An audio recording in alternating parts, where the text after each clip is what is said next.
Hola, estamos aquí con Astrid Aldana, una de nuestras pacientes de ATM, que estuvo con nosotros consultando en abril y que hoy ya está bastante recuperada. Cuéntanos, Astrid, cómo te sientes de tu dolor en la cara, el bruxismo, bueno, en fin, todo eso que tenías. Ok, bien, gracias doctora. Bueno, yo en abril efectivamente llegué al consultorio de la doctora con un dolor bastante complejo en mi mandíbula, el cual me ocasionaba pues dificultad para llevar una vida normal, entre comillas.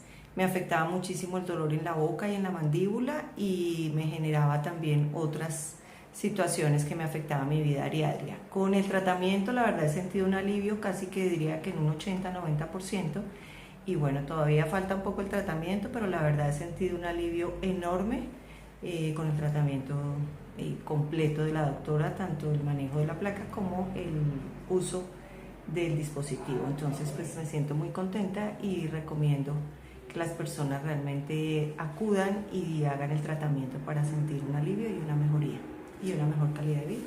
A ti, Astrid, muchísimas gracias, además que una paciente extraordinaria, súper juiciosa.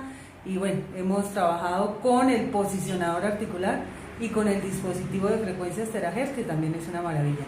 Gracias a ti y a ustedes. Gracias. Chao. Chao.